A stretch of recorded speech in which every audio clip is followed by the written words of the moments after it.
Hello, I'm Jody Wolf, and you're watching Expoz January 29, 2018, 2:32 a.m. Birmingham. Topic: what in the world did they find? Now, I'm talking about the Hashima Island off of the coast of Japan. It is part of Japan.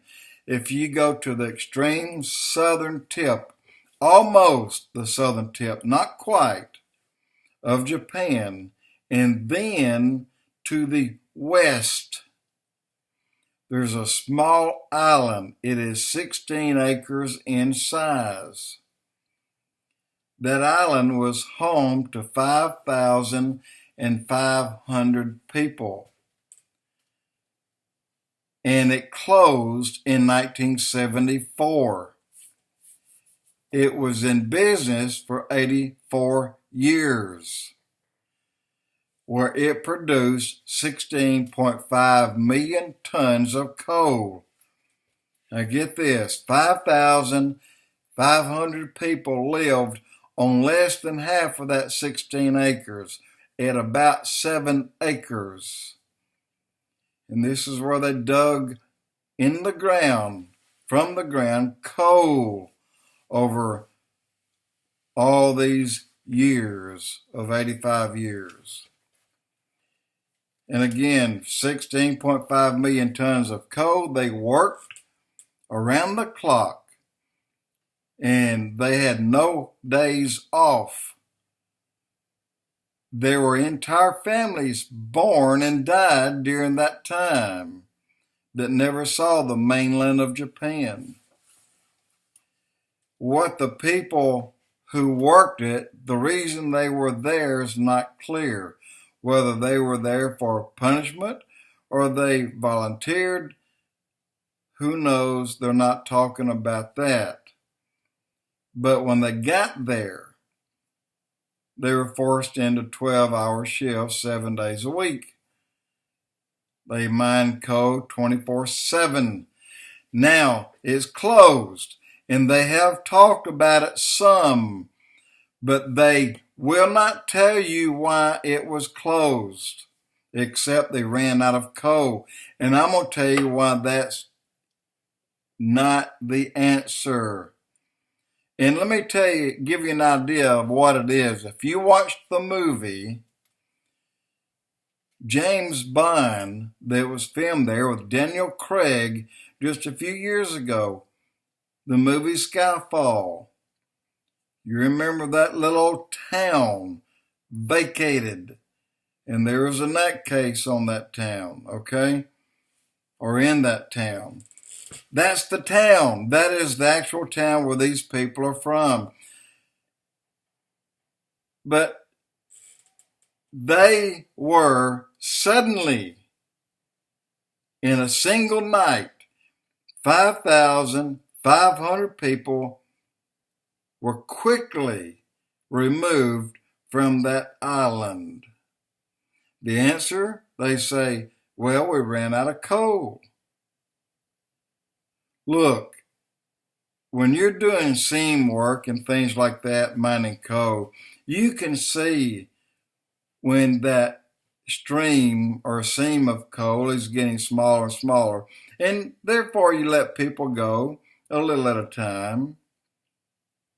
But they didn't do this. They had a sudden end to their mining coal, an abrupt end. It was during a late evening. And those people were removed from that island in a single night, all of them, by boats and by ferries. Now, the living conditions there were very harsh. For two men, they had a room that was approximately 8 by 12. That's the average. And for larger families, they had a little larger room, about 12 by 16. But again, there are families born and died on that island and never saw the mainland Japan. So what was it that made them leave in about a 12-hour period. Again, they said they ran out of coal, but that's probably not right. They would have dismantled the equipment and moved it away and relocated it to other places that they could have used it. They didn't take anything. They abandoned the living quarters and the buildings so quickly that no one took anything. Just like when that reactor in Russia suddenly blew up inside. When they vacated that town, they left everything as it was. School books still laying on the tables. Ferris wheel sitting out. I mean, everything the way it was. Food on the shelves. Just the way it was. They got people out in a hurry. Okay. There's another part of the story that they will not tell you. They did one time and one time only. But they've never told that story again. And they did it on Mysteries of the Abandoned. It is a show that you see that comes on TV. Now, I'm going to tell you what really happened on that island. During a dig in one of the cavities, they broke through, and the bottom fell out into a very large chamber. There were beings down there.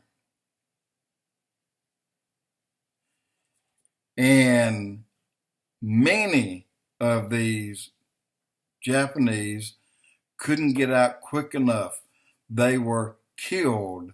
They were, get this, they were eaten. You don't just run out of coal one night and evacuate people within 12 hours, 5,500 people. That didn't happen. That's the story being told.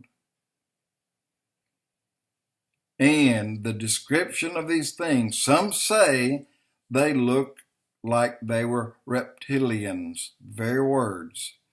Others had different names and descriptions. However, all beings were evil and deadly, and they killed and they ate a host of these people before they could get out of there. A lot of them died. Even the Japanese won't tell you how many people died. They won't tell you any died. They just said, we ran out of coal and closed up and moved shop. And that's not the truth. So you can take it for what it's worth. And if you do some research on it, you can find this information. And guys, this is an example of all these underground towns or cities that people talk about that beings live in under the ice. New Mexico, Area 51. These towns, these things are down there. The Phil Snyder had a shootout. Look up that. YouTube, Phil Snyder shootout with aliens. So this is the true story on why Hashima closed and shut down. They have since tried to black it out. They've changed the shape of it on Google Earth. And they even changed the entire story on what happened there. The few people who will talk about it will not mention that. They will simply say that they worked under very harsh conditions 24/7.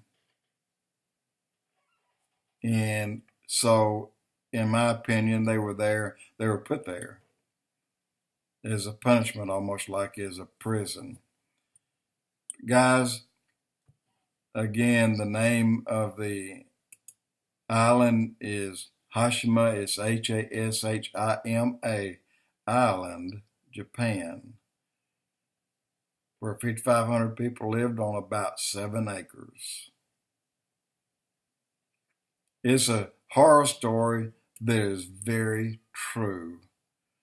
And there have been many others. Again, go to Phil Snyder YouTube Alien Shootout.